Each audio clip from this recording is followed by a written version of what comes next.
Alhamdulillah, salatu wassalamu ala rasulillah, amma ba'du.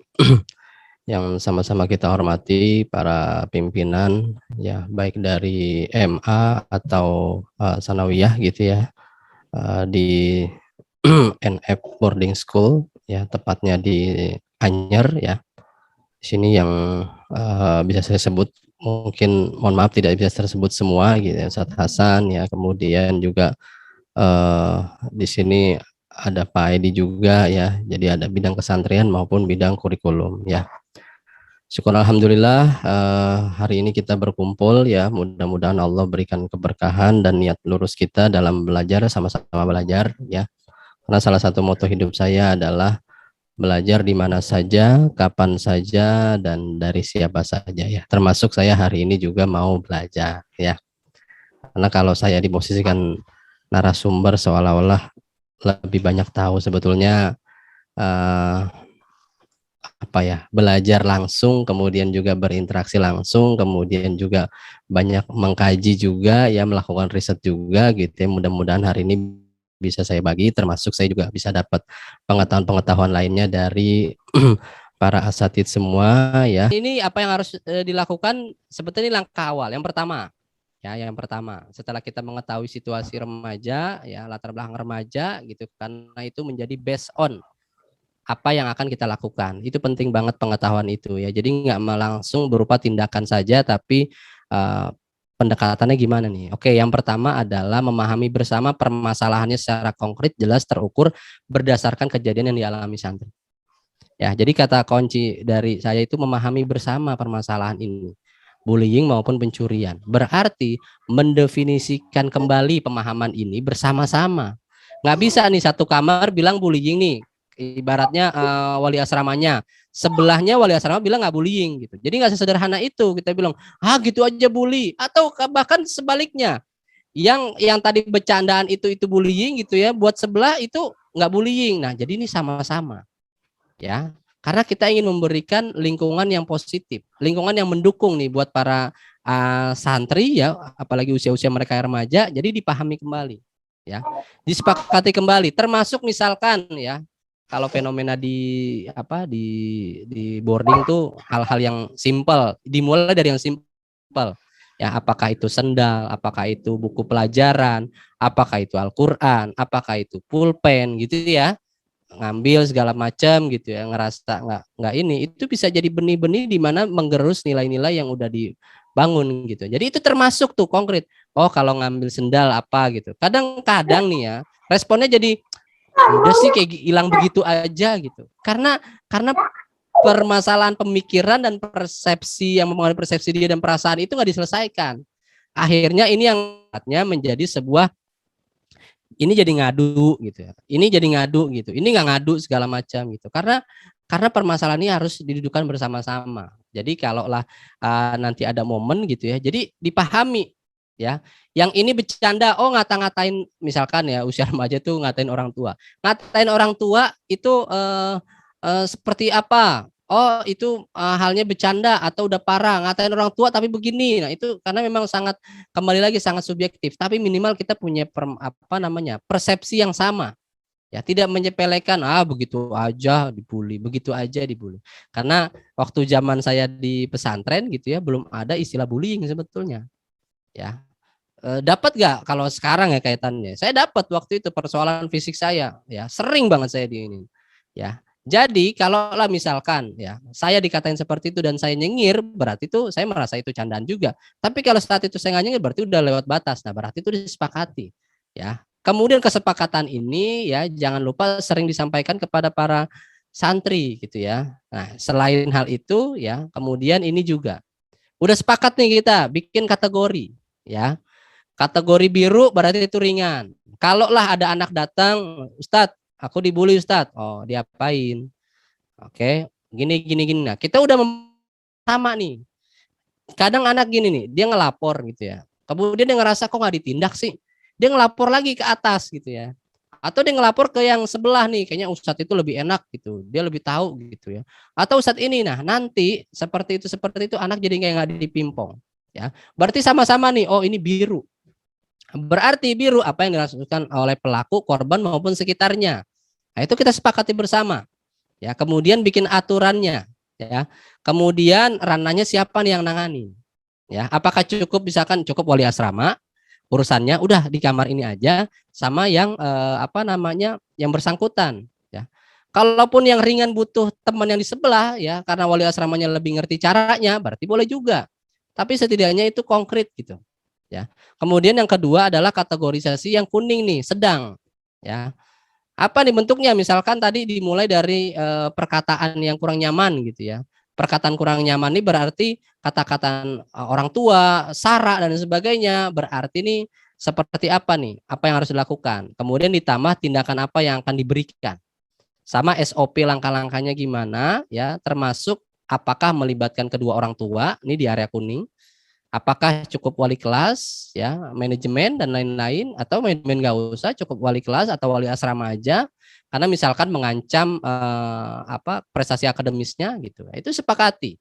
Ya, termasuk masalah pencurian, mana yang ringan, mana yang kuning, termasuk mana yang berat. Nah, ini yang berat ini yang memang lebih banyak termasuk apakah perlu dibawa ke aparat berwenang. Ya, ini perlu ada kategorisasi ini sehingga jadi enak ketika mendiskusikannya, ketika ingin mengeksekusinya, karena udah satu persepsi. Karena memang ini sebetulnya perbuatan yang konkret, tapi tetap aja ada subjektivitas apa persoalan tadi bullying, ya. Kalau secara definisi clear gitu ya, tapi secara kehidupan sehari-hari, nah ini yang perlu diluruskan. Kemudian disiplinkan remaja, berikan batasan, ya. Batasan dan target, kemudian jelaskan alasannya. Karena anak udah mulai berpikir kritis, makanya kasih penjelasan termasuk manfaatnya, termasuk resikonya kalau ini nggak tercapai, kalau ini nggak dilakukan, termasuk juga sampaikan konsekuensi hukumannya. Kemudian bikin kesepakatan dan dikontrol. Nah, kontrol inilah artinya menjaga kedisiplinan itu bersama-sama. Kadang orang sampai kata hukuman, konsekuensi, tapi tidak ada kesepakatan. Atau sampai kesepakatan, tapi kontrolnya nggak ada. Atau cuma beri batasan, tapi langsung kontrol. Ya, tidak ada penjelasan. Ya, atau mungkin berikan batasan sama hukuman langsung kontrol. Ya, ini sebetulnya batasan, jelaskan, hukuman, kesepakatan, kontrol, dan baru lakukan. Ya. Kemudian apalagi berikan konsekuensi atas perbuatan mencuri. Ya, nah, ini pendekatan psikologis tuh sebetulnya memang kata kuncinya adalah membangun kepedulian dan rasa empati anak ya, termasuk perasaan bahwa itu aib, itu malu, itu rasa bersalah, dan kasih tahu itu bisa mempengaruhi jangka panjangnya. Ya, kalau zaman internet ini ada namanya jejak digital, berarti itu jejak perilaku. Kamu mau kalau di pondok dikenal sebagai pencuri, nanti kalau kamu keluar ketemu sama teman gitu ya, kan dia yang nyuri itu dulu. Ya, ini sampai hari ini nauzubillah gitu ya, saya ini bukan kejadian mencuri ya, ini kejadian perilaku seksual ya. Ini masih ingat nih teman-teman saya, kalau ingat namanya satu kata yang muncul tuh perilaku dia ya, terlepas dari prestasi dia dan sebagainya. Nah, ini kan sebetulnya butuh pemahaman ya. Kemudian kalaulah itu perbuatan yang warna kuning atau merah tadi kategorinya ya, kalau itu ingin kita libatkan aparat berwenang ya, kalau emang itu jadi kesepakatan dan pilihan boleh aja dalam rangka mendidik. Yang ekstrim ya, yang ekstrim kadang orang menghadirkan aparat berwenang gitu ya, kemudian sampai bawa borgol dan sebagainya gitu ya. Kadang remaja ini otaknya itu kan menantang, dia mau tahu seperti apa gitu ya. Kadang dia mau tahu seperti apa, kita mesti lihat tadi, masih ingat ya, remaja ini salah satunya dia khawatir, cemas, takut, terus berdekat banget sama dia ya. Jadi kalau misalkan kita begini dia nggak takut kayaknya. Kita yang lain oh gitu. Tapi tetap di area-area koridor-koridor dalam hal mendidik gitu ya. Kemudian konsekuensi mendidiknya juga melakukan bisa jadi lewat pekerjaan sosial. Kayak kalau dalam hukuman asli aja itu ada ya melakukan pekerjaan sosial atau asimilasi itu ya. Tapi kalau ini betul-betul dia melakukan apa tuh? Ya. Konkret jelas misalkan kamu yang lain pada melakukan olahraga, kamu harus begini ya. Ini biasanya kayaknya udah dilakukan di pesantren ya, melakukan ini ya. Termasuk kalau materi ganti rugi. Ya, berupa barang usahakan ganti rugi. Ya, otomatis dia akan berkonflik tuh sama misalkan, aduh, Ustadz saya kan kirimannya segini segala macam. Ya, konsekuensinya harus kamu lakukan. Tolong dong Ustadz, ayah saya kan galak. Konsekuensinya seperti itu. Nah, nanti kita kondisikan ayahnya. Apakah ayahnya figur yang otoriter gitu atau sebaliknya figur yang bicaranya tuh pakai komunikasi fight gitu ya. Itu kita kondisikan, kita lihat latar belakangnya ya. Tapi hal seperti ini boleh. Nah, ini disesuaikan dengan kondisi si pelaku ya. Kemudian lakukan dialog. Nah, ini penting banget nih lakukan dialog sama remaja ya. Melatih kepercayaan diri ya.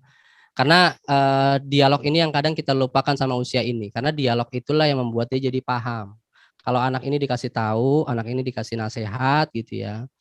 Ya, anak-anak sekarang itu kan kalau saya tangkap adalah mereka tuh banyak tahu, bahkan lebih tahu mereka daripada kita. Kita ngomong satu paragraf gitu ya, mereka dengan cepat langsung ngecek, ya benar gak sih omongannya gitu. Kalau kita kasih tahu, tapi kalau kita bikin dia dialog, dialog itu gampangnya adalah ada pertanyaan feedback, ya. Berarti itu membuat kesempatan dia untuk berpikir dan merasakan. Berarti nanti yang muncul adalah pemahaman. Karena tujuan dari sebuah dialog adalah menyampaikan informasi, kemudian membuat dia menjadi paham, ya. Nah, ini salah satu tekniknya, nih langkahnya. Baca bahasa tubuh, ya, kenali ekspresi perasaannya. Kalau dia mukanya terkejut, dia mukanya takut, kita sebut gitu ya. Kan dari wajah kamu sebenarnya kamu takut loh. Iya sih kamu bilang bahwa enggak Sat, saya nggak takut gitu ya. Tapi dari wajah kamu, dari mata kamu, dari nada bicara kamu menunjukkan rasa takut loh. Itu psikologis loh, itu nurani loh. Itu hal-hal yang baik yang kamu langgar ya. Otomatis nurani kamu bergerak dan muncul lewat ekspresi wajah, itu nggak bisa kamu kontrol, itu muncul loh. Kamu merasa takut. Jadi sebetulnya kamu nih anak baik. Cuma karena mungkin kamu dorongan teman, ya kamu nggak bisa mengendalikan diri juga mau ini akhirnya terjadi ya. Oke. Kemudian nih cek kembali nih ya, perlu nih. Mengapa ya nilai-nilai yang sudah terbangun jadi luntur ya? Apa kan gini, anak-anak usia ini ngomong tentang melakukan pelecehan, melakukan ini udah tahu lah ya. Tapi kenapa ya luntur? Dicek ya. Kemudian cek juga ya secara nilai-nilai apalagi penyampaian kita gitu ya berkaitan dengan agama gitu. Ini anak-anak jangan-jangan cuma tahu tapi dia nggak paham gitu. Nah, yang tadi saya bilang kesempatan untuk ngobrol dialog itu yang membuat mereka jadi paham.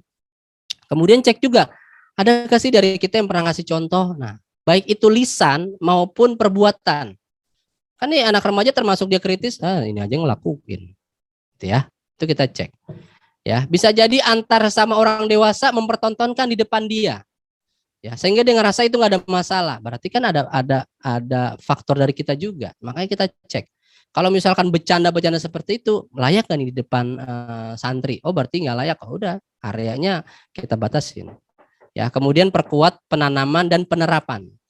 Ya, itu penting ya, perkuat penanamannya lagi dan penanamannya cuman dengan yang udah kita mulai sesuaikan dengan kondisi itu, ya. Baik, kalau misalnya mudah-mudahan itu menjadi awalan untuk kita diskusi ya, karena saya udah dibatasi sama waktu yang diberikan. Kurang lebihnya saya cukupkan dulu. Assalamualaikum warahmatullahi wabarakatuh.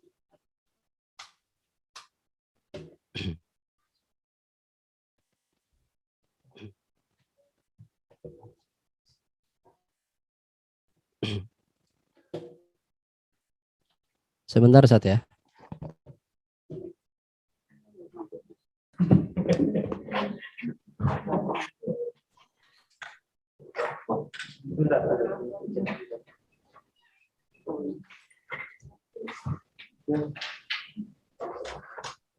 Ada yang mau bertanya? Bisa ngajak dulu? Atau udah dijawab semua pertanyaannya?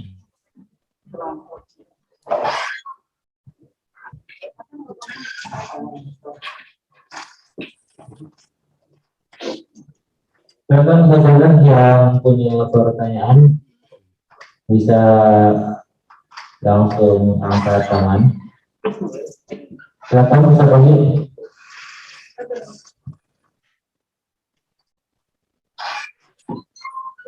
Belakang. Bismillahirrahmanirrahim. Assalamualaikum warahmatullahi wabarakatuh. Waalaikumsalam warahmatullahi wabarakatuh. Saya Fatih, izin bertanya. Nama saya Wahyu. Setujukah dengan pendapat kalau ada yang bilang ini, orang yang dibully itu memang pantas dibully? Artinya ya anak tersebut memang menunjukkan sikap-sikap yang dia itu santapan untuk dibully. Nah, bagaimana pendapat Ustaz? Kemudian bagaimana mengatasi atau caranya mendapati anak yang tertutup gitu, artinya nggak mau diajak bicara gitu. Sedangkan kita tahu tuh dia tuh ada masalah gitu, entah itu pembulian atau yang lainnya itu. Bagaimana caranya membuka dialog pada anak yang tertutup mau curhat ke kita gitu. Terima kasih. Assalamualaikum warahmatullahi wabarakatuh. Waalaikumsalam warahmatullahi wabarakatuh. Terima kasih Ustadz Wahyu menjadi pembuka ya, karena memang kalau seperti ini biasanya ngebuka itu nggak gampang ya. Pertama nih Ustadz, pantas dibully Ustadz. Nah ini sering banget nih ya kita dengar dari anak umur-umur begini ya gitu. Biar aja Ustadz, dia memang pantas Ustadz gitu.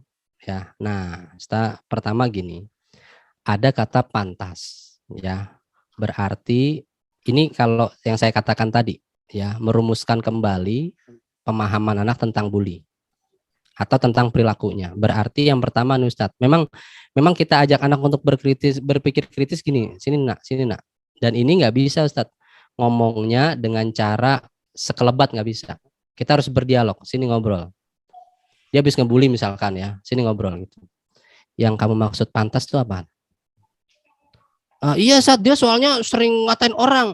Oh, terus apa lagi? Oh, jadi menurut kamu pantas di sini berarti balas. Iya saat balas. Oh, berarti maksud kamu balas ya. Jadi diurai gitu saat. Karena yang namanya bullying ibaratnya nggak ada kepantasan di mana-mana gitu. Karena kan kita bicara tentang nilai. Ya, nah ini sebetulnya rasionalisasi anak usia ini sehingga dia merasa boleh perilakunya. Contohnya kayak gini aja, ya, biarin dia penjahat pantas dijahati gitu. Kalau dari sisi kemanusiaan kan nggak ada orang yang apa ya, ibaratnya berhak untuk dipantasi untuk melakukan kejahatan sama dia. Jangan itu ya. Suatu hari ini tolong dikoreksi Ustaz, sahabat atau Rasulullah gitu ya, datang kayaknya zaman sahabat ya, seorang pemuda yang mengaku sudah membunuh 99 orang. Kemudian dia bilang gitu, aku mau berubah nih gitu ya. Terus aku udah bunuh 99 orang. Kira-kira kalau aku berubah atau tobat, diterima gak tobat? Dosaku diampuni gak gitu? Ya, kamu 99. Itu kan ibaratnya lu udah bunuh orang gitu mau masuk enak banget lu gitu. Ini kan logika kita gitu. Tapi kalau logika yang dalam cerita ini akhirnya dia bilang, akhirnya dia melakukan satu, akhirnya genap 100, kemudian dia ngomong lagi, insya Allah kamu akan diampuni. Berarti kan nih kepantasan ini sebetulnya areanya nggak berubah Ustaz. Tetap posisi itu. Ya. Cuma beda cerita kalau misalkan dia sering ngebully. Nah, jadi pada prinsipnya kita bisa bilang bahwa, nah kamu perilaku membuli itu nggak ada yang disebut pantas. Karena perilaku ngebully itu sebagai akibat dari rasa mungkin kamu dendam, mungkin kamu nggak toleran sama dia, mungkin kamu nggak empati sama dia, gitu ya. Itu perilaku itu. Kalau perilaku itu kamu terus pegang, yang terjadi apa? Kamu dibully, kamu ngebully, mungkin nggak suatu hari kamu akan dibully juga. Mungkin nggak perilaku kamu lakukan ini dianggap sama dia, sama temanmu dengan cari kata kepantasan juga. Nah ini memang pendekatannya tadi Ustadz yang saya bilang itu memang harus dialog. Termasuk Ustadz itu lewat simulasi-simulasi Ustadz. Ini contoh sederhana nih Ustadz. Ini saya bentar.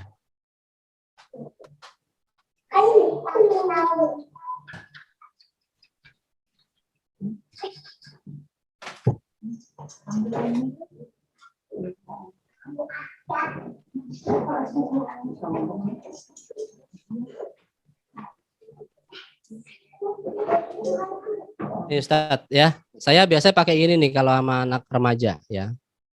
Ada istilahnya yang namanya wiring dalam otak. Nah itu gampangnya itu sebetulnya kayak tembaga ya, tembaga yang ada di mainan mobilan itu kan biasanya anak-anak suka tahu ya, remaja suka tahu ya. waktu dia SD gitu atau dia masih interest. Nah, ini sebetulnya tembaga itu semakin dililit, tembaga itu akan semakin kuat penghantaran ininya ya, koneksinya ya, kekuatan di sebuah baik itu kipas angin, mobil dan sebagainya. Nah, wiring itu kalau dalam hal perilaku, kalau dia melakukan satu perilaku gitu saat ya, kita kayak gini nih nanti ngomong sama anak ya, kita contohin.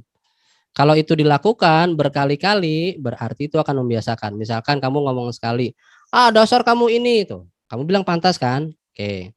Terus besoknya ketemu bilang lagi, bahkan kamu ngajak-ngajak orang lagi. Ini semakin ini menguat ya. Ini ada yang namanya wiring di otak. Semakin ini kamu sering ucapkan, berarti semakin kamu melatih pikiran dan lisan kamu untuk mengutarakan hal-hal negatif terhadap orang. Mungkin enggak suatu hari ketika kamu udah besar, udah dewasa, ini menjadi pengalaman yang tiba-tiba gampang kamu lakukan skala dalam kondisi tertentu seperti ini. Nah, jadi itu kayak menurut kamu gimana? Ditanya tuh Ustadz, ya, menurut kamu gimana? Jadi emang nggak bisa nih dengan cara secara general. Ini harus personal. Kalau ada 3 orang gitu, Ustadz. Jadi memang remaja itu kadang dia ngambil bukan quote ya, kalau bahasa kita kan quote ya, tapi potongan-potongan rasionalisasi dia. Ya, ini hati-hati juga. Jadi memang harus banyak kita lurusin ya. Saya pernah dapat ponakan saya gitu ya, dia juga di pesantren sampai ada kalimat keluar dari lisannya tuh kayak gini. Gimana ya Ustadz, gimana ya, dia manggil saya Kak gitu. Gimana ya Kak? Aku tuh di pesantren katanya di pesantren ini ilmunya nggak kepake di luar. Kan ada kalimat kayak gitu ya. Terus saya cek, saya ajak ngobrol, ada dialog gitu ya. Ini kadang ada ibaratnya kalau bahasa sekarang tuh quote-quote potongan-potongan yang menyesuaikan sama perilaku yang diinginkan gitulah. Karena keinginan dia adalah nggak betah di pesantren, jadi potongan ini menjadi menguatkan dia. Hati-hati, ini bisa menjadi belief dia. Kemudian terjadi menjadi nilai dia. Berarti yang tadi pantas dibully itu harus dihindarkan, dihilangkan, diajak ngobrol gitu ya. Kalau anak, iya saat aku balas dia, oke. Ingat ya, balas sama ngebully kita obrolin dengan cara yang terpisah nih.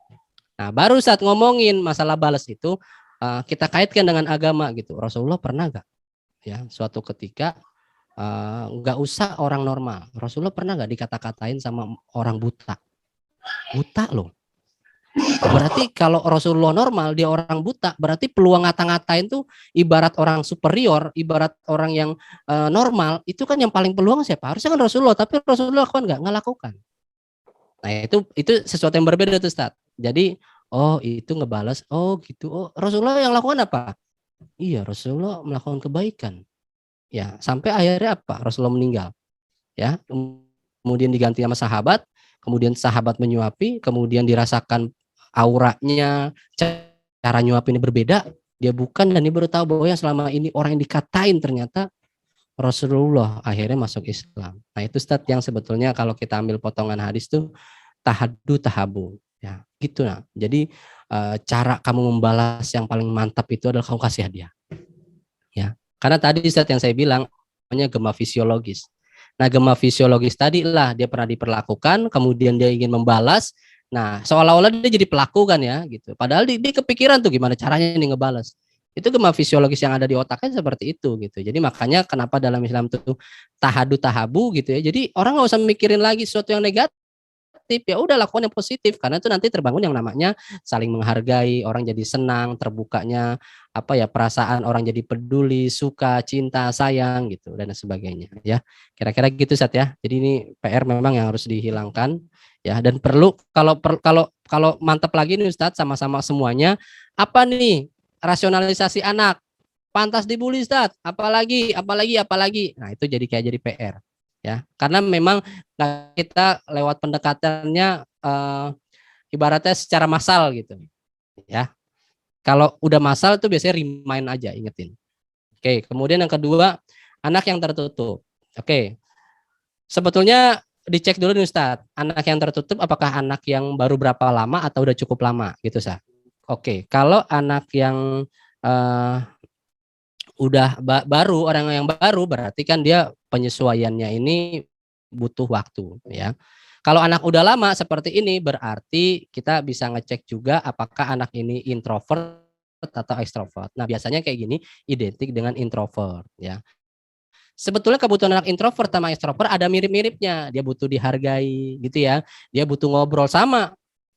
Bukan anak introvert dia pendiam tuh ditinggalin, enggak. Justru dia butuh ngobrol juga sama. Butuh diperhatikan juga sama gitu. Cuman caranya memang khusus dia. Salah satunya adalah anak seperti ini kan tadi remaja salah satunya juga kan identik sama kebutuhan privacy ya. Kemudian juga privacy itu ini berkaitan sama kondisi sama ruang. Kalau dia butuh ruang privacy berarti area itu jangan sampai banyak yang ngelihat, dia jadi malu. Orang jadi pada kepo, kenapa sih itu gitu. Berarti butuh tempat sendiri nih Ustaz. Atau privacy itu berkaitan sama sesuatu yang mengancam harga diri dia. Berarti butuh waktu tuh ya. Kadang anak nggak mau terbuka gitu ya. Apa nih yang ada di balik itu? Nah, berarti kata kuncinya memang anak seperti ini juga harus kita yang proaktif, Ustaz. Ya. Proaktif itu bisa kita mulai dengan cari, misalnya cari tempat, ikut Ustaz ya, Nak? Gitu. Ya. Tanya hal-hal yang nggak masuk ke area yang masalahnya dulu, yang kita lihat nih kayaknya anak punya masalah gitu. Kita ajak ngobrol aja. Apalagi tema-tema yang dia sukai.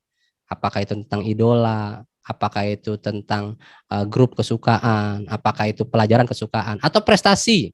Biasanya anak introvert itu identik sama prestasi akademis. Ya, kenapa? Dia ingin dapat penghargaan lewat sesuatu yang dia lakukan. Kan gini, anak ekstrovert itu kan dia identik sama gerak. Ya, dia olahraga lah, dia tampil pentas lah, dia dapat kesempatan apalah, bahkan jadi pengurus apalah, kemudian jadi sorot orang. Anak introvert nggak siap kayak gitu. Ya, tapi dia juga ingin melakukan usaha itu dengan cara salah satu tadi akademis. Ya, mungkin hafalannya, mungkin akademisnya bisa mulai dari Ustaz. Ustaz dengar kamu udah naik ya ininya sekarang. Hebat banget kamu ya. Mulai dari Ustaz. Nah, dia merasa nyaman. Kenapa? Karena ada sesuatu yang berharga yang diobrolin dan itu bisa nyambung dengan yang udah dia lakukan. Kira-kira gitu ya Ustaz ya. Walau alam bisawab ya. Dan jazakallah khair. Karena yang bertanya lagi atau yang di Zoom, semua bisa saya ini atau saya yang lagi di Zoom juga. Kalau mau bertanya, silakan saja yang mau bertanya jangan sungkan-sungkan. Jadi gitu ya.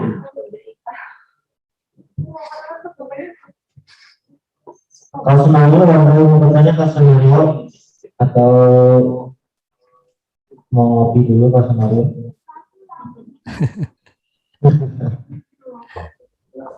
Tadi logikanya Rasul itu masuk. Silakan ini aja sharing aja nggak apa-apa sharing. Iya, udah buta sering paling lagi. Jadi kalau tidur saja. Ya, assalamualaikum warahmatullahi wabarakatuh. Faris. Waalaikumsalam warahmatullahi wabarakatuh. Assalamualaikum. Salam warahmatullahi wabarakatuh. Ustaz Heru. Faris. Saya mau sharing aja kali ya sama minta trip and tipsnya begitu ke siapa? Ke Kak Nur Firdaus ya. Iya Ustaz. Begini, Pak Nur. Saya tahun ini kan diamanahi untuk mengurusi anak-anak di dalam hal adab ya, begitu. Oh. Nah, 1 bulan 2 bulan ini setelah saya diamanahi ternyata memang beberapa pelanggaran itu memang disebabkan karena inisiatif atas kebosanan yang ada begitu, seperti itu. Dan memang saya pun dan teman-teman pun sering sudah mengingatkan, artinya ketika kamu punya berperilaku maka ada konsekuensi yang akan mengikuti begitu. Ketika kamu berbuat sesuatu maka ada konsekuensi akan mengikuti, apakah itu konsekuensinya negatif atau positif gitu.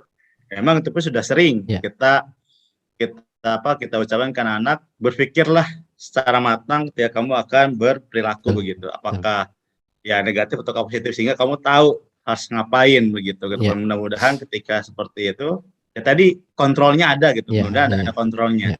Tapi kalau memang seiring kontrolnya itu, saya yakin mereka tuh pasti sudah punya kontrol. Betul. Tetapi sering kontrol itu hilang atau kalah dengan pertama mereka pingin eksistensi diri. Betul. Yang kedua mungkin mereka pingin pingin dilihat sama orang begitu, mencari perhatian begitu. Betul. Nah, gimana caranya agar kontrol itu sangat kuat di anak-anak begitu. Nah, apa yang harus dilakukan oleh kita? Pertama, penyuluhan pasti itu sudah di asrama ataupun di sekolah. Nah, adakah tips lain agar kontrol anak-anak itu semakin kuat begitu, sehingga mereka bisa berpikir ulang ketika akan berbuat yang negatif begitu, apalagi sampai memakan korban lah ibaratnya begitu, atau merugikan orang lain begitu, seperti itu. Ya, terima kasih. Ustadz Heru boleh kasih contoh gak ini? Tadi anak ngerasa bosan, terus sebenarnya konsekuensi positif negatif. Contoh aja bentuk yang dia langgar gitu. Ya, saya kan beberapa kali sudah interogasi anak ya, yang ada pelanggaran. Saya tanya, kenapa kamu melakukan, misalkan taruhlah misalkan legal HP misalkan, handphone gitu. Saya tanya, kamu kenapa melakukan ini? Saya bosan, Ustaz.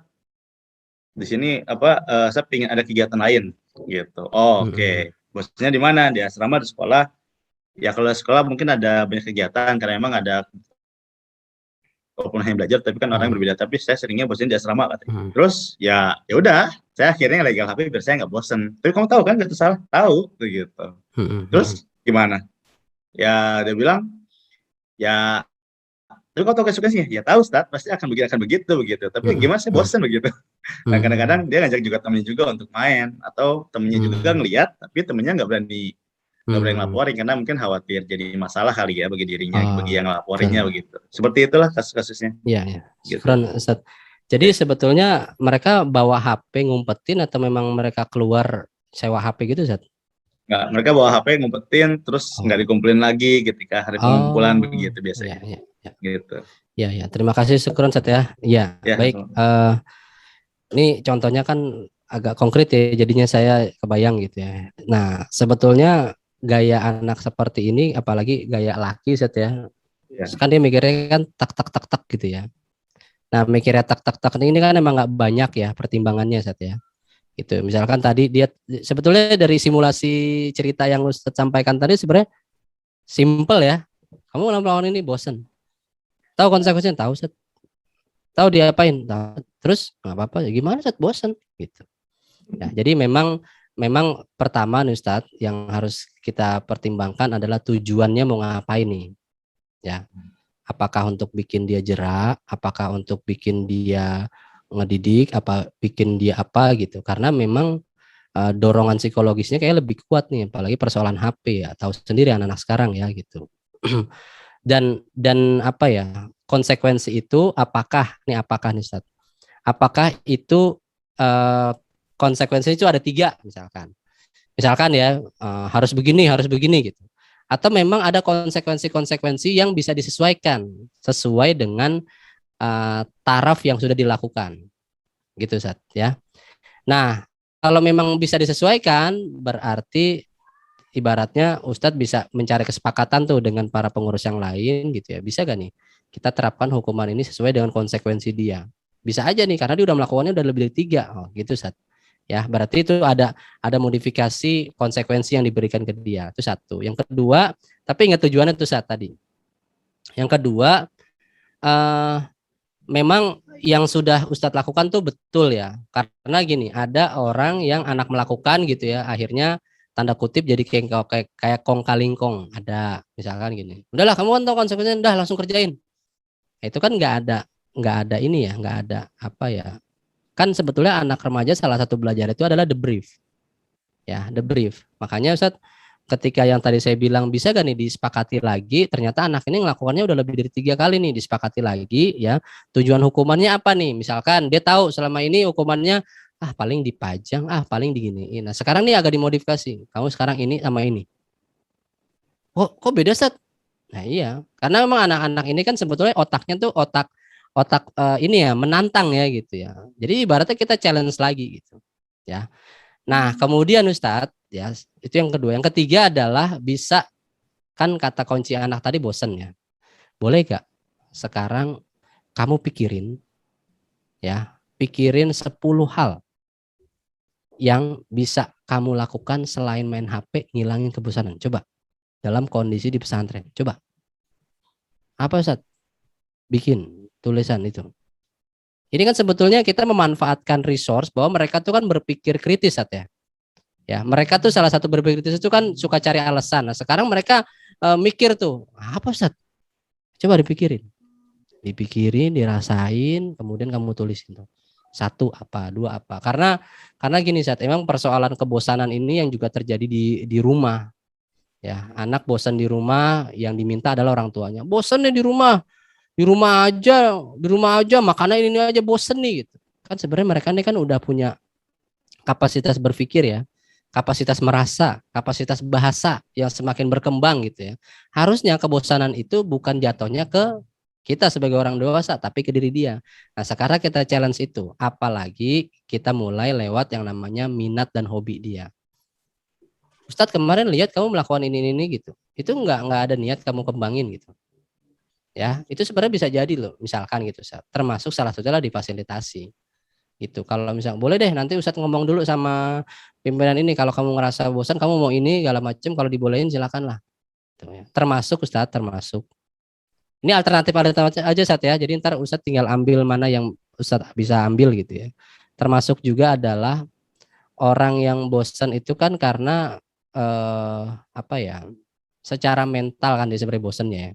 Kalau fisik kan dia sebenarnya enggak gitu ya. Termasuk juga kasih hal-hal yang membuat dia lelah. Salah satunya secara fisik, Sat.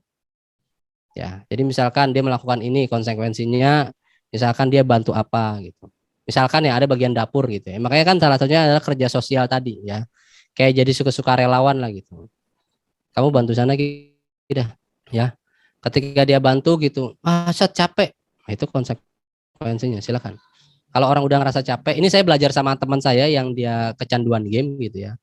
Dia ngelawan dirinya itu gimana caranya nggak kecanduan game gitu. Salah satunya dia adalah ikut jadi sukarelawan bencana waktu itu dia cerita.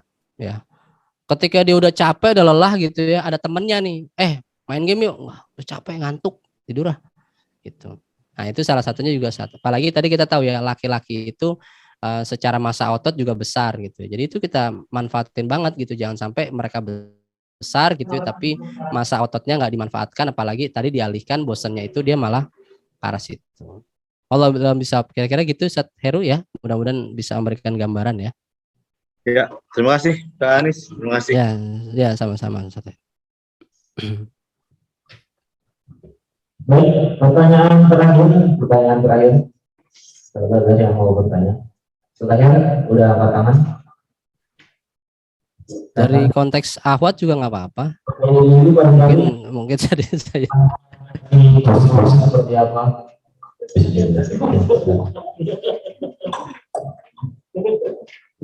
Bismillahirrahmanirrahim. Assalamualaikum warahmatullahi wabarakatuh.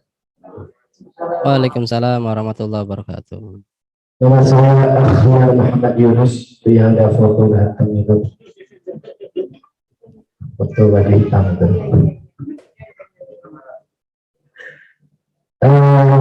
Saya bersama kelas 11 dan kelas 12.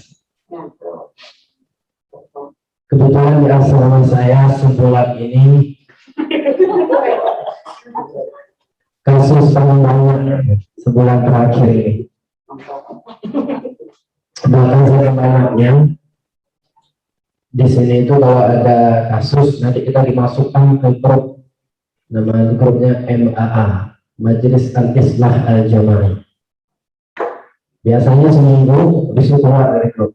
Ini saya udah hampir 2 bulan nggak keluar dari grup karena kasusnya ada terus.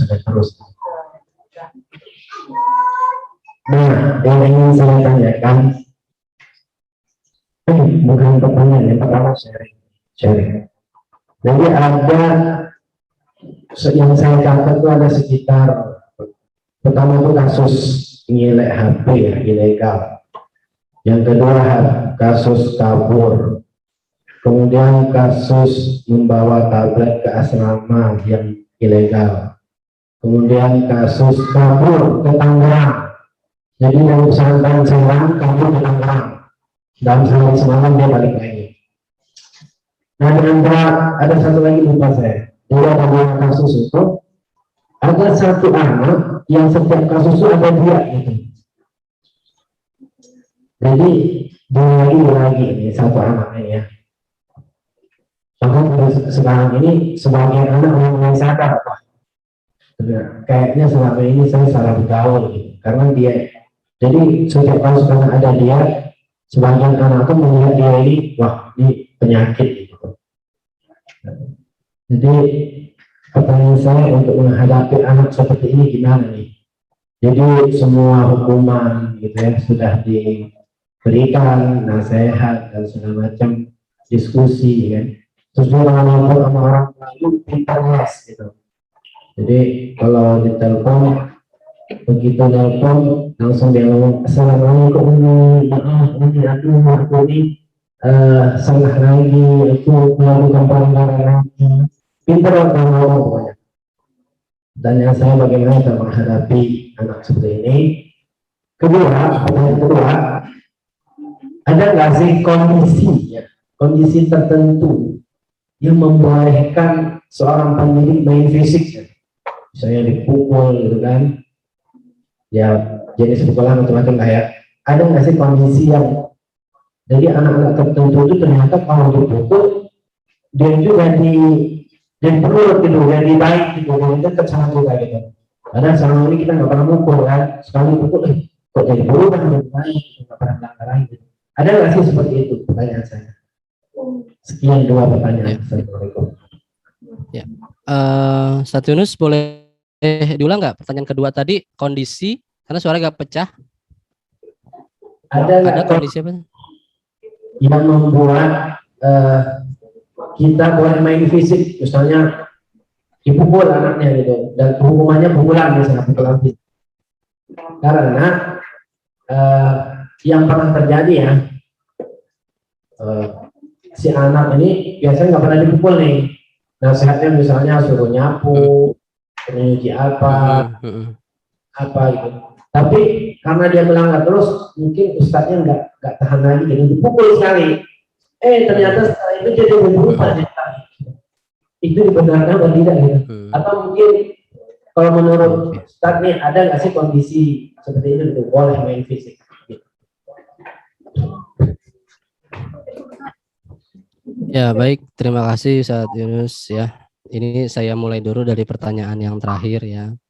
Jadi kondisi gimana kita boleh gak mukul gitu ya. Sebetulnya gini ya, ada ini cerita jenisnya nih. Ada jenis yang ibaratnya itu pukulan simbolis ya. Pukulan simbolis berarti itu hanya menyimbolkan aja gitu bahwa ini loh dampak yang kamu lakukan kalau kamu terus meremehkan gitu ya. Bentuknya simbolis. Tapi kan ada orang melakukan pukulan tapi dalam bentuk emosional. Nah, sekarang gimana caranya mengontrol diri kita untuk bisa melakukan hanya sekedar simbolis. Tapi kembali lagi, apakah itu juga dibenarkan oleh lembaga gitu ya. Karena memang kalau ini kacamata saya off the record lah ya. Kacamata saya off the record ya.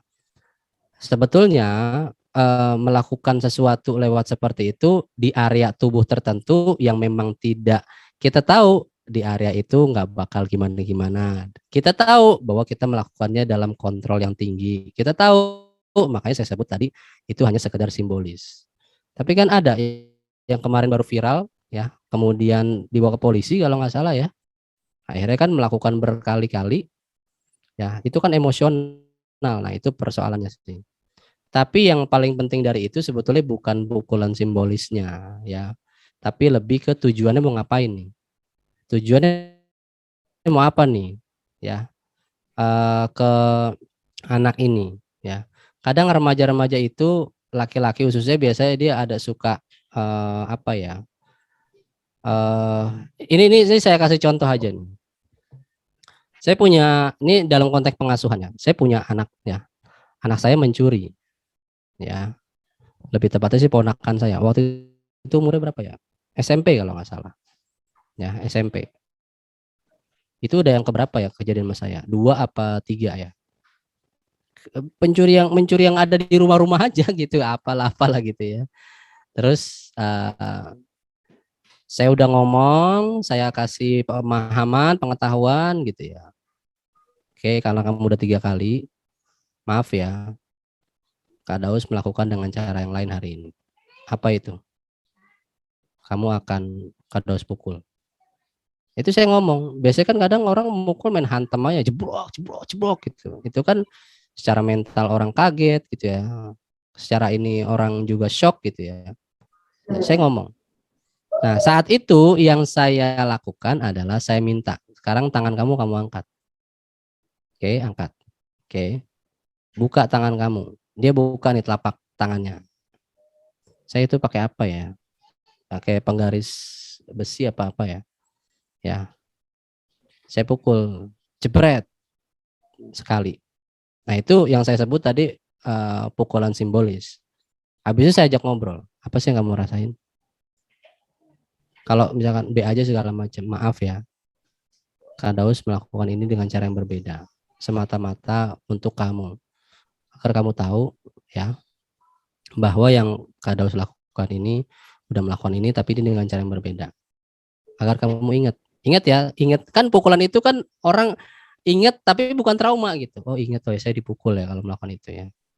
Itu yang saya sebut pukulan simbolis. Tapi kembali lagi, saya bukan membolehkan gitu ya. Kembali lagi itu kan area kelembagaan itu seperti apa. Kalau area saya, area pengasuhan saya di rumah, saya melakukan seperti itu dan saya bisa kontrol perilaku itu.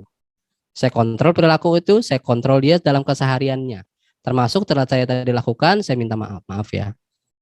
Saya kondisikan dulu secara mental, pikirannya, kemudian baru cepret gitu ya. Habis saja ngobrol, saya minta maaf gitu ya. Habis itu saya peluk, habis itu saya apresiasi. Jadi bukannya jebret, jangan gitu lagi kamu ya. Nah itu yang kadang kita mengabaikan dia secara psikologis. Karena secara fisik sebetulnya mereka kita lihat gitu, jadi masa itu yang lebih kuat segala macam gitu ya. Jadi itu simbolis aja sih. Ya, kalau mau ini dipertimbangkan matang-matang gitu ya. Jangan dijadikan rujukan, nggak apa-apa kok. Saya senang banget kok ya. Karena itu tadi konteks ceritanya juga sifatnya lokal ya, saya di rumah, tapi pembelajarannya di situ. Nah, kemudian yang kedua adalah ya sebetulnya namanya ya ini anak orang gitu ya. Kelembagaan lagi. Nah, itu juga yang perlu dipertimbangkan matang-matang ya. Tapi memang gini, perlakuan kekerasan itu bukan kekerasan sebetulnya. Perlakuan yang tadi gitu ya, tapi jangan lupa kita pendekatan dari hati ke hati. Sebenarnya itu yang tadi saya lakukan karena saya dekat sama dia gitu ya, saya tahu betul gitu ya dari hati ke hati gitu ya. Artinya kita nggak melakukan itu dari aksi reaksi, dia melakukan ini jebret ya. Oh kan kemarin dia diem kan gitu. Ya benar, kalau melakukan itu diam iya karena mungkin dia shock gitu. Ya, karena memang benturan fisik itu emang benturan yang paling luar biasa buat anak usia ini sebetulnya. Ya, makanya benturan fisik, kerja fisik gitu ya.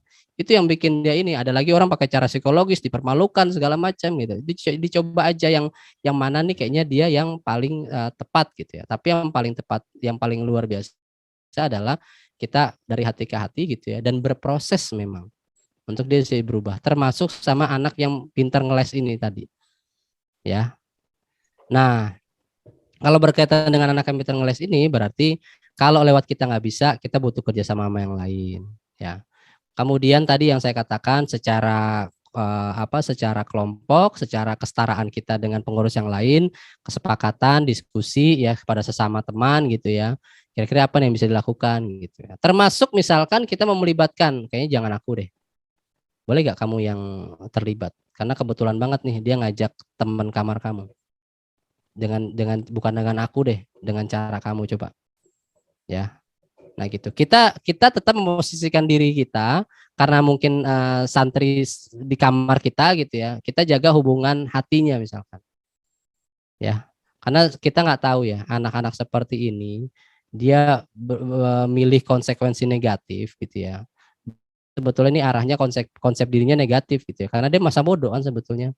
Sebenarnya ada apa di dalam relung hati yang terdalam? Apakah dia berontak dengan situasi, atau dia berontak dengan situasi di rumah, atau dia menunjukkan diri bahwa butuh perhatian, bahwa saya nggak suka ada di sini gitu ya.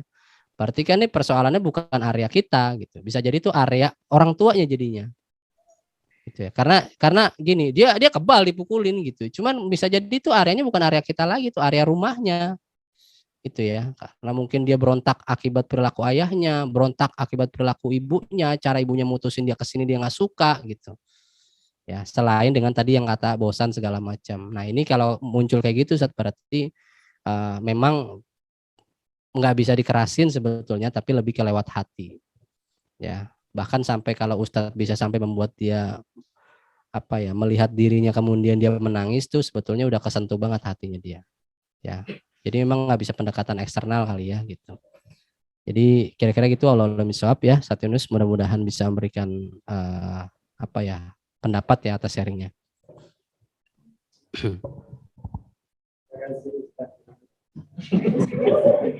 Sudah ada perwakilan dari Ibu. Alhamdulillah, santriwati nggak ada masalah. Santriwati atau acara-acara aja ya selamanya.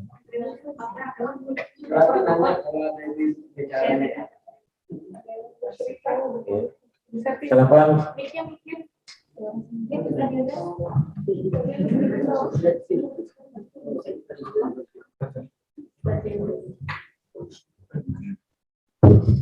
Ya, Assalamualaikum warahmatullahi wabarakatuh. Waalaikumsalam warahmatullahi wabarakatuh. Saya manggilnya Ustadz aja ya. Ya baik Ustadz, ada hal yang ingin saya tanyakan. Mungkin terkait dengan, kalau kita lihat di lembaga pesantren manapun pasti ada aturan ya, aturan yang diterapkan oleh lembaga pesantren. Nah, kadang-kadang aturan ini sehingga membuat anak-anak tidak nyaman, kemudian timbul satu masalah sehingga menimbulkan menimbulkan ada rasa anak ini kayak ingin lari dari pesantren. Nah, kemudian di asrama pun ada beberapa hal aturan yang memang harus diterapkan. Tentunya kita sebagai wali asrama ada sedikit perasaan yang seperti dilema gitu Ustaz, dilema karena aturan tersebut gitu kan. Nah, pertanyaan saya adalah bagaimana memberikan sebuah konsekuensi atau dari punishment ketika anak-anak melanggar aturan misalnya. Karena kita sebagai wali asrama yang mau tidak mau kita harus menegakkan aturan ini gitu, karena kita sebagai harus mendukung apapun yang diberlakukan pesantren gitu ya, terutama untuk kebaikan anak-anak. Tapi kadang-kadang anak-anak ini tidak paham maksud dari aturan ini seperti apa. Nah, selama ini mungkin di sini ibu-ibu semuanya satu saja di sini memperlakukan konsekuensinya pasti beda-beda ya setiap asrama gitu. Nah, pertanyaan saya ini Ustaz, bagaimana memberikan sebuah punishment yang itu benar bisa menyadarkan santri, bisa membangun karakter mereka agar menjadi anak yang mandiri gitu, tujuannya baik gitu. Oke, itu Ustaz, terima kasih. Assalamualaikum warahmatullahi wabarakatuh. Waalaikumsalam warahmatullahi wabarakatuh. Ya, terima kasih. Dengan Ustadz siapa? Ustazah siapa? Ustazah Septi. Ustazah Teh. Ustazah Septi, Ustaz. Oh, Ustazah Septi. Maaf ya. Saya kirain teh gitu depannya. Ya, terima kasih Ustazah Septi. Ya, lupa tadi Ustazah. Ini area yang dipegang usia berapa? Atau kelas berapa? Usianya kelas 8 dan kelas 8 dan 9. Kalau kelas 8 itu kan memang kalau saya pribadi ya, mereka di asrama bagaimana menjadi anak yang mandiri gitu, jadi tidak tergantungan dengan wali asramanya dan sebagainya. Nah, kalau untuk yang kelas 9 memang mereka sudah mandiri ya Ustaz ya, kalau untuk kelas 9. Nah, untuk menyamakan persepsi kemudian menjadikan mereka di asrama dengan dua level, suatu hal yang luar biasa Ustaz. Artinya kita butuh satu ide yang kreatif supaya dua-duanya itu bisa bersinergi gitu Ustaz. Kelas 8, kalau kelas 8 kan memang notabene mereka diberikan banyak kesibukan ya di pesantren, misalnya mengurusi organisasi dan sebagainya. Nah, bagaimana mereka ini bisa memanage waktu dengan baik? Begitu Ustaz. Ya, ya baik. Ya terima kasih Ustaz Septi ya. Baik, pertama gini, anak kelas 8 memang di berbagai lembaga ya. Ini kan sebetulnya dia masuk tahun kedua di masa SMP, sanawiyah atau di fase sekolah birunya lah ya. Berarti kan sebetulnya dia mengalami usia belasan ya. Terlepas dari belasan dari umur 11 ya. Belasan yang kedua. Nah, biasanya anak kelas 8 ini memang lebih bergejolak dibanding kelas 9 atau dibanding kelas 7 apalagi. Karena kelas 7 itu proses adaptasi. Ya, kelas 8 proses uji coba. Uji coba apa? Uji coba tadi ada aturan apa segala macam, gimana sih reaksinya gitu ya. Kelas 9 udah agak lebih tenang ya. Paling letupan-letupannya udah lebih personal, orangnya udah ketahuan siapa. Gitu ya. Kalau kelas 8 bisa kelompok. Nah, kalau memang bicara tentang aturan gak nyaman gitu ya, ya memang harus begini dia. Ya, memang harus begini. Tadi ya Ustadz udah bilang pemahaman segala macam gitu ya.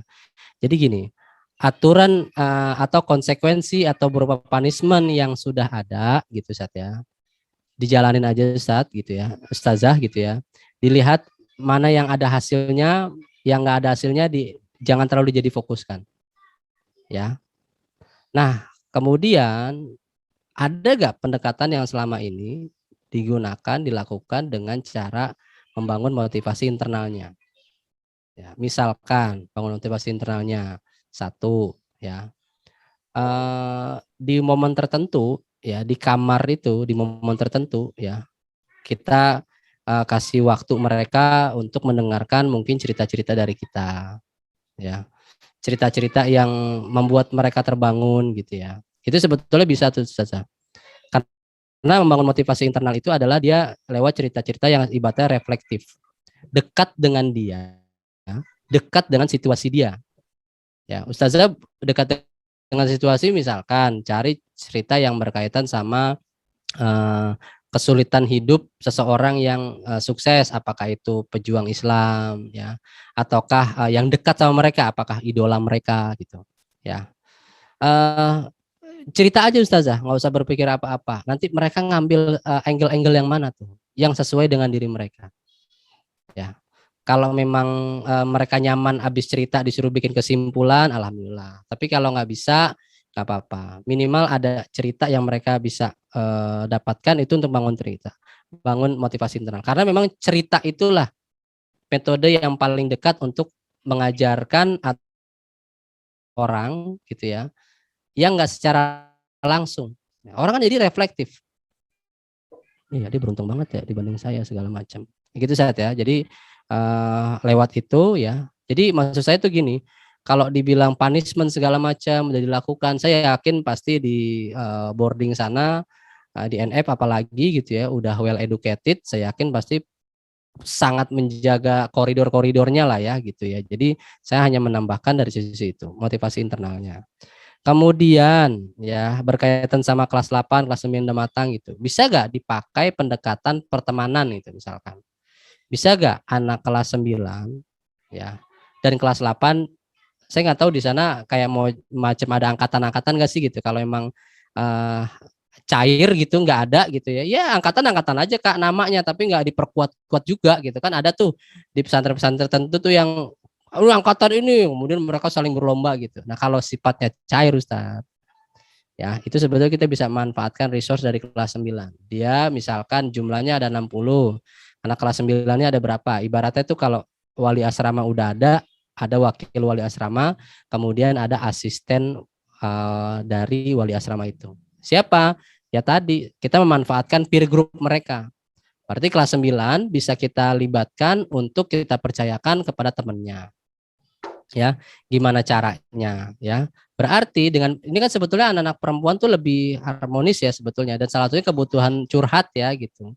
Nah, bisa jadi kebosanan-kebosanan ini kan dikaitkan sama hal-hal yang mungkin mereka nggak bisa ungkapin, nggak bisa ekspresikan gitu. Itu sebenarnya kebutuhan-kebutuhan yang perempuan dibanding yang laki gitu. Karena memang kalau bicara nggak nyaman, ya memang anak remaja harus begini. Dia harus masuk ke area nggak nyaman gitu ya. Kalau di rumah malah kebanyakan nyaman nggak benar juga. Ya, jadi apa ya? Pokoknya tunjukkan rasa perhatian kita, tapi bukan sekedar ketegasan. Ya. Dan kalau keren lagi nih Ustazah bisa mendapatkan situasi-situasi di mana nih yang paling apa ya, yang paling vokal, yang paling ekspresif gitu ya. Dimulai dari dia. Kalau memang dia yang sering mulainya, berarti kalau berhasil dari dia, berarti nanti bisa turun ke bawahnya yang terpengaruh sama dia.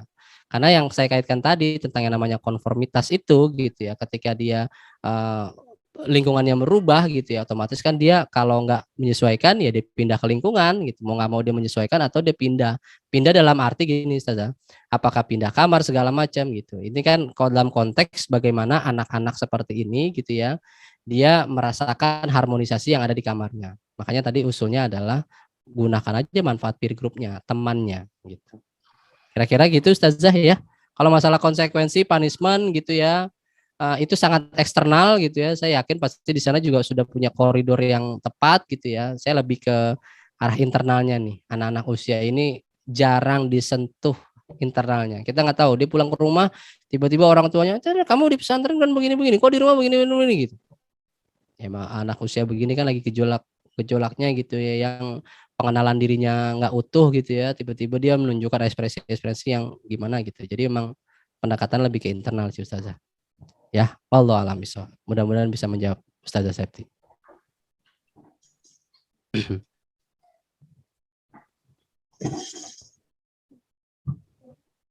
Ada lagi?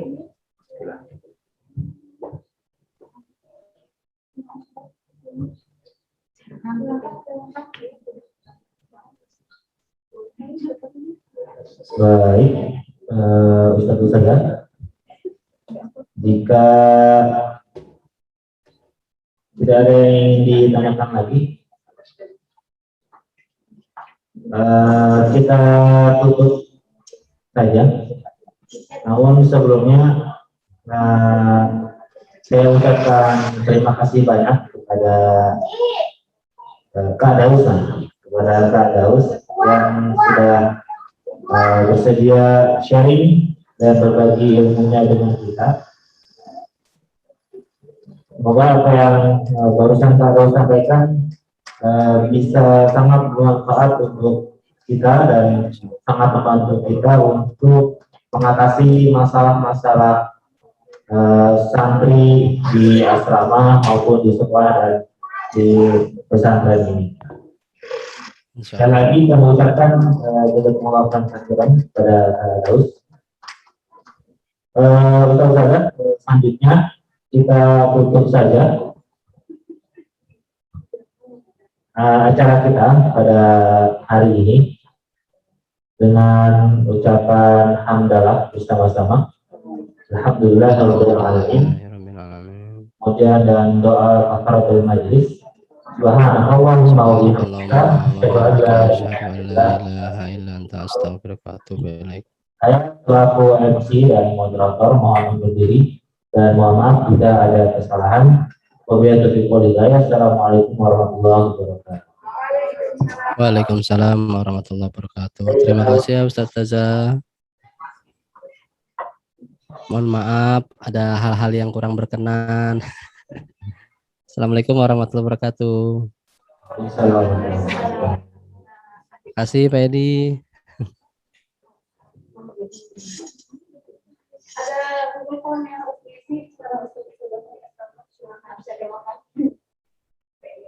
Bisa.